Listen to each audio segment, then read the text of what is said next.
फ्रिजों एकबारे गोदनाखौ थबस्र' दानस'थारो अना खानानै बेफोरखौ जों नुजोबदों रायजोफोर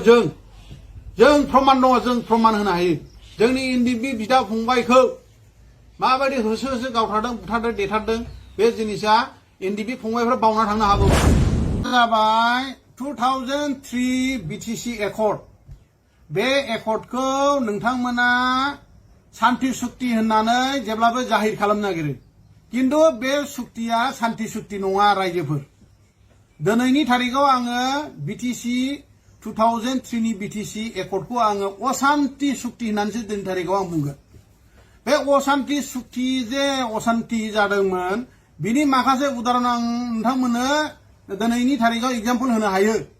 बे एग्जाम्पला जाहैबाय जुदि 2003 जुदि शान्ति सुक्ति मोनब्ला मानो 2008 निफ्राय 2010 नि गेजेरावहाय जोंनि बिटिसि ओनसोलावहाय 157 जन जोंनि बर' रायजो राजाफ्रा जिउ होनो गोनां जादोंमोन सोरबाया दानथार जादोंमोन सोरबाया सुथार जादोंमोन सोरबाया गावथार जादोंमोन रायजोफोर गोसोआव ला आरो जुदि बिटिसि सुक्तिया जुदि शान्ति मोनब्ला 2008, 2012 आरो 2014 आवहाय सावथालजों बांगालजों बर'जों दावहा जादोंमोन रायट बे रायटआवहाय गोबां जोंनि बर' फिसाफ्रा थैदोंमोन सावथालफ्राबो बांगालफ्राबो थैदोंमोन गावथार जादोंमोन सोरबाया सुथार जादोंमोन न' बां सावजादोंमोन जोङो माने गावनि गामियाव गावनि न'आवहाय थानो हायाखैमोन बेबायदि मोनसे परिबेस जोंनि बे बिटिसि ओनसोलावहाय जादोंमोन रायजोफोर जुदि बिटिसि एकर्डा जुदि शान्ति सुक्ति मोनबा मानो बेबायदि दावराव दावसिया जानो मोनखो मानो बेबायदि रायटआ जानो मोनखो मानो जोंनि बर' फिसाफ्रा आलाय सिलाय न' सावजाखो मानो जोङो गावबा गाव गामिखौ गारनानै खारनांखो मेला उदाहरन दंबावो रायजोफोर आङो होनो हायो जोंना माबायावहाय 2007 नि जानुवारि मासावहाय दावागुरि गामियावहाय बाल्लिमारिनि जटिल बसुमतारी होननाय सासे सुबुङा अना खानायैनो गावथार जादों बे दावागुरि गामियावहाय बे अशान्ति मोनसे परिबेसनि समावनो बिथाङा अना खाना बे BPF नि मानसिफोरजों बिथाङा गावथार जादोंमोन रायजोफोर आरो बेबादिनो जोंहा आमिन खाटानि बेबो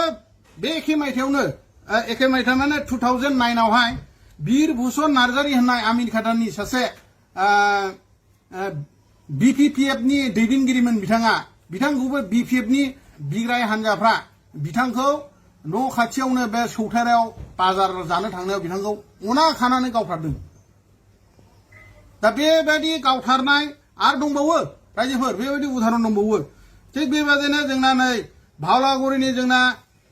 बिधान नार्जारी होननाय बिथाङा गसाइगाव जयनगरावहाय मोनसे भारा न' दंमोन बे न'आवहाय बिजु मुसारि होननाय सिलबाजिनि बे 2009 बेबो 2009 बिजु मुसारि होननाय सासे गथ'आ सिलबाजिनि बियो बिथाङाबो अना खानानै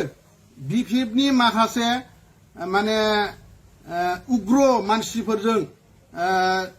फ्रिजोंनो खास्रि फास्रि बिथाङा दानस'जादोंमोन दिनैनि थारिखाव बेफोर खोथाखौ गोसोखाङोबा जोङो खास्रि बास्रि मोननो ओंखारो रायजोफोर BPF आ बेबायदि अन्याय अत्याचार खालामदोंमोन जोंनि साधारन रायजो राजानि सायावबो आरो बेबादिनो जोंना माखासे NDB फंबायफोर दङ बिथांमोनखौबो अना खानानो BPF नि माने उग्र दैदेनगिरि बिथांमोना माने बिथांमोनखौ एकदबारे खास्रि बास्रि माने मै होदोंमोन खास्रि बास्रि देथारदोंमोन रुवाजों खास्रि बास्रि गावथारदोंमोन आरो ओरैबायदि खालामबावदों मा बनगाव लाफा खंखर बे साइडजों लाखुरिखुरि साइडजों ओरैबायदि खालामदों बे मानसिखौ मोदोमखौ हास्रोदजोबनानै माने संख्रि फुननानै आरो मानसिखौ मै होनानै बेखौ बुथारदों बेबायदि आंनाव माने जोङो आइ उइटनेस रायजोफोर बेबायदि अन्थाइ बिखानि मानसिमोन BPF नि माखासे उग्र मानसिफ्रा दा बेबायदि अशान्ति परिबेस जानानै थांदों जोंनि बे बिटिसि हालामाव बेबायदिनो उदाहरन दंबावो रायजोफोर जारागुरि गगलकाटानि जोंना फरेन मास्टारनि साला रनन्जय इसवारी होननाय बेबो BPF नि गुन्दा बाहिनीफोरजों न'आव फैनानै गावथार जादों रायजोफोर बेखौबो जोंनो आइ उइटनेस जोंनो नुजोबदों बेबादि उदाहरन आरोबाव गोबां दंबावो रायजोफोर बेखौ आं बुंनो थांलिया बे जोबनानै थांबाय खिन्थु बिथांमोना मानसिफ्रा दिनैनि थारिखावबो माने बिटिसि सुक्तिखौ एकबारे बिराद मोजां सुक्ति होननानै शान्ति सुक्ति होननानै बिथांमोना जाहिर खालामनो नागिरो दा बे खेथ्रआवसो आङो दिनै बे बाथ्राखौ बुंनो गोनां जादों आंनि खोथाया जाहैबाय बेनो जे बिटिसि सुक्तिया माने शान्ति सुक्ति नङा रायजोफोर बे अशान्ति सुक्तिसोमोन बे अशान्ति सुक्तिनि थाखायनो बेबायदि मोनसे परिबेस फैदोंमोन जे बर' सेन्टिमेन्ट जोनोम जादोंमोन बे बिटिसि सुक्तिया जायामोनब्ला बे बर'आबो फैनाय नङामोन रायजोफोर दा दिनैनि थारिखाव बिटिआर सुक्ति जानायनि परे माने बे बर' सेन्टिमेन्टआ जोबनानै थांबाय शान्ति मोनसे परिबेस फैबाय दा बे शान्ति परिबेसखौ जोङो माने जवा 50 बोसोराव जोङो शान्ति नांगौ होननानै बयबो जोंनि बिटिसिनि सब जाति जनगोष्ठियानो हास्थायदोंमोन खिन्थु बे शान्ति परिबेसखौ जवा 50 बोसोर बा 17 बोसोराव हाग्रामा पावाराव थानानैबो माने लाबोनो हायाखै दा बेबायदि खेथ्रआवहाय जोङो माने हाग्रामाखौ बुंनो थाङोबा माने अशान्ति परिबेस खालामनायनि सासे माने राजा होननानैसो बुंनांगो दिनैनि थारिखाव आरो जोंना प्रमद बर'आ माने 2020 नि जानुवारि मासनि 27 तारिखाव जे बिटिआर एकर्ड खालामनानै लाबोबाय बे खालामनायनि परिनिफ्रायनो ओरैबायदि जोंनि बिटिआर बा बिटिसि ओनसोलाव ओरैबायदि मोनसे शान्ति परिबेस फैबाय बाहाय माने दिनैनि थारिखावहाय माने सासेबो मानसि माने जिउ होनो गोनां जायाखिसै बा खुनु न' सावलायनाय बुथारलायनाय सुथारलायनाय बेबायदि परिबेसानो दिनैनि थारिखाव गैला ओरैबायदि शान्ति फैबाय दा बेनिखायनो आंथ' ओरैबायदिसो बुंनो लुबैबावो माने प्रमद बर' बिथांखौ माने शान्तिनि राजा एबा बिथांखौ नबेल पिस प्राइज होबावनांगौसो आंनि मथेबा प्रमद बर' सार बिथांखौ माने शान्तिनि मोनसे प्राइज होनांगौ बिथांखौ मानो होनबा बिथाङा शान्ति लाबोदों जों 50 बोसोराव बे शान्तिखौ नागिरबा मोनाखैमोन बे शान्तिखौ प्रमद बर'आ दिनैनि थारिखाव लाबोना होफैदों आरो बे बर' होननाय जिनिसाबो सेन्टिमेन्टआबो दिनैनि थारिखाव गैला आरो आं मोनसे खोथाखौ बुंनो नागिरदों हाग्रामा महिलारिया गाबोन जुदि जोंनि बे बिटिसिआव आरोबाव जुदि गारियाव जिरायफैयोब्ला बै गोदोनि बे 17 बोसोरनि जे दानथारलायनाय सुथारलायनाय गावथारलायनाय हिंसा हत्या बेफोरबायदि जिनिसा आरोबाव जे फैनाय नङा बे माने माबा नङा रायजोफोर बे फैफिनगोन बे ग्यारेन्टि फैफिनगोन हाग्रामा फैनाय माने अशान्ति जिनिसा फैफिननाय दा बेबायदि अशान्ति परिबेस फैफिननायखौ नोंथांमोना लुबैयो नामा रायजोफोर देलाय बुंनायलाय बेबायदि परिबेसखौ नोंथांमोननो नांफिनगौ नामा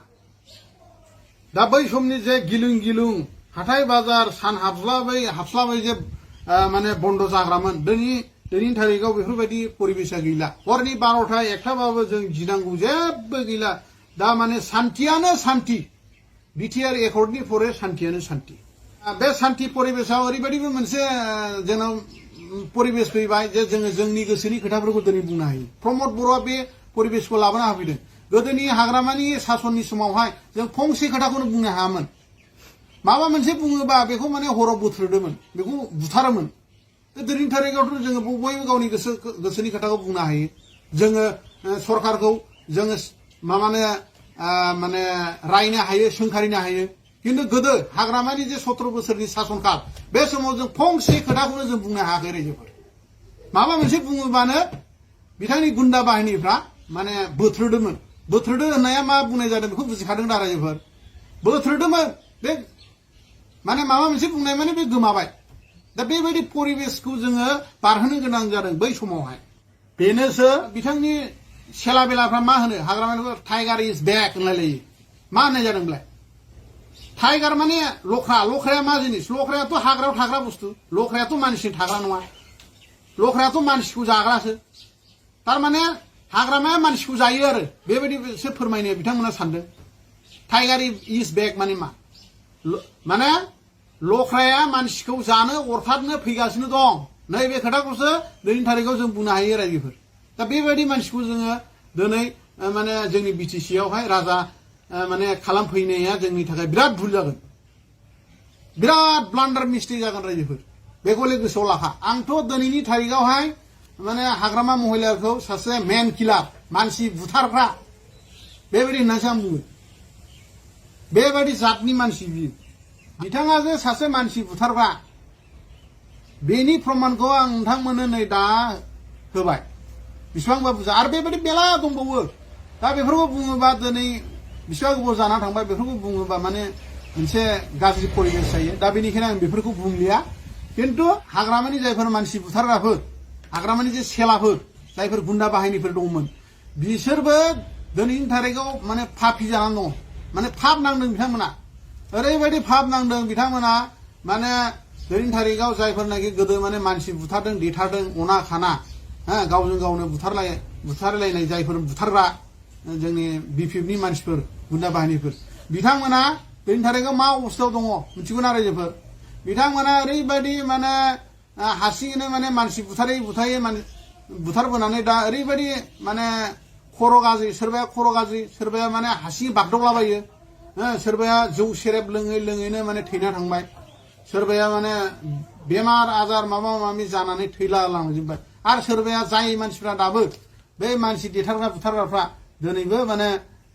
जायफोर दङ बिसोरबो माने मोजां अबस्थायाव गैया आरो बिसोरबो माने हारसिङै गोब्रामलाबायग्रा गिलाबायग्रा बागदावलाबायग्रा बेबायदि रोखोमनि जानानै दङ रायजोफोर जोंनि बिटिआर सुक्तिखौ जोंना हाग्रामा महिलारि आरो बिथांनि सेला बेलाफ्रा बिटिआर सुक्तिखौ असान्ति सुक्ति होननानै बुंनो नागिरो खिन्थु बिथांमोना साननानै नायदो बिथांमोना जोंनो प्रमाण हो बिटिआर सुक्तिया अबे जुक्तियावहाय असान्ति सुक्ति जोंनो प्रमाण हो होमबा जोंनो प्रमाण होबासो जों फोथायगोन अबे जुक्तियाव बिथांमोना दिनैनि थारिखआव बिटिआर सुक्तिखौ असान्ति सुक्ति होननानै जाहिर खालामनो नागिरदों अबे बेकग्राउन्डखौ लानानै बेखौ दिनैनि थारिखआव जोंनो हाग्रामानि सेला बेलाफ्रा बा हाग्रामा बिथांमोना जोंनो प्रमाण होनांगौ जोंनो बिदिन्थि होनांगौ बिदिन्थि होब्लासोथ' जों फोथायगोन नङाबा जों बोरै फोथायनो नोंथांमोना जोंनो बेखेवना हो माब्रै असान्ति जादों अबे बेकग्राउन्डआव असान्ति जादों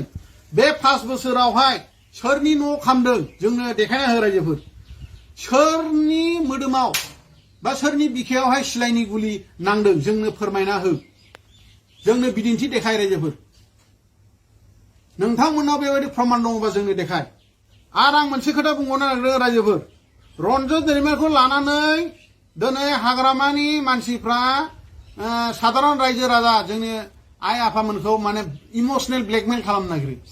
रन्जन दैमारिखौ लानानै खिन्थु जुदि हाग्रामाया जुदि रन्जन दैमारिखौ इसिबां जुदि अननाय दङमोनब्ला बिथाङा 17 बोसोरावहाय पावाराव गादियाव जिरायनानै दङमोन मानो बिथाङा बख'नो हायाखै बिथाङा बुंनो थाङोबा माने रन्जन दैमारिखौ लानानै राजनितिसो खालामबोदों अननाय दङमोनबा बिथाङा रन्जन दैमारिखौ बख'नांगौमोन 17 बोसोराव मानो बख'नो हायाखै बिनि फिननायखौ जोंनो नांगौ रायजोफोर मानो बिथाङा बख'नो हायाखै एनडिएफबिखौ बुथारग्रा देथारग्रा गावथारग्राया सोरमोन रायजोफोर नोंसोरनोमोन हाग्रामानि सेला बाला गुन्दा बाहिनीफोर नोंसोरनोमोन एनडिएफबिखौ देथारग्रा बुथारग्रा गावथारग्राया जों बिथांमोना बावनानै थाङोबाबो जों बावाखै जों रायजो राजाया दाबो गोसोआव दङ जोंनि एनडिएफबि बिदा फंबायखौ माबायदि होसो गावथारदों बुथारदों देथारदों बे जिनिसा